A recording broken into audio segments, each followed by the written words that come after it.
quarterbacks. Who else could they bring into that room? Obviously, other than the great legend Ryan Griffin. Other than him. Incredible transition, Sammer.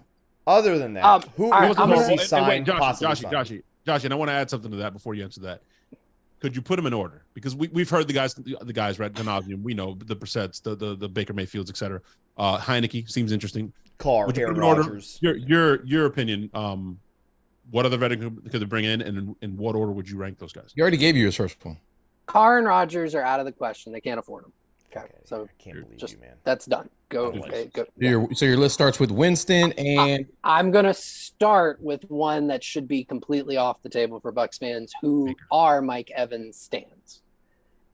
You do not want Jimmy Garoppolo. Ugh. Evans is at his best winning vertically outside the numbers. Jimmy Garoppolo cannot throw well outside the numbers vertically. Excellent. So if you are a Mike Evans stan, you need to take Jimmy Garoppolo off your list. All right. The two I would probably be most interested in would be Jacoby Brissett and Baker Mayfield. Those would be the two guys I'd be calling if I were Light and Greenberg and seeing what's the market for them and could they bring them in. So everybody else does not interest me. Although I think as like QB3, I'm all about Josh Johnson finishing his career where he started. What about Drew Lock? Ooh, I would like that. You didn't mention Drew Lock and the connections he has with Dave Cajones. What about Heineke? Heineke doesn't interest you? The athleticism, the bootlegs, the naked shit? I mean, fuck that dude. Scary Terry played better when Heineke was in. I like him. He was willing to go downfield.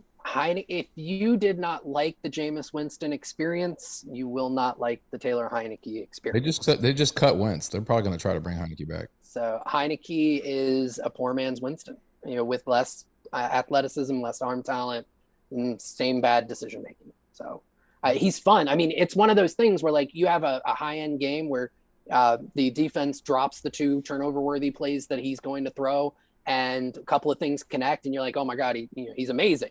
But those turnover-worthy plays turn into turnovers eventually, and so it's a roller coaster. So, I mean, like Winston throwing 33 interceptions, but he had like 14 dropped, so it really could have been almost 50 interceptions. Something dude, like that. I was at that 2019 game in Atlanta where it was like every other pass was either a pick or a touchdown.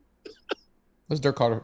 I mean, I had to go to the doctor after that game just to get my heart checked because I was afraid it just would not stop just doing this. Yeah. I mean, that is amazing.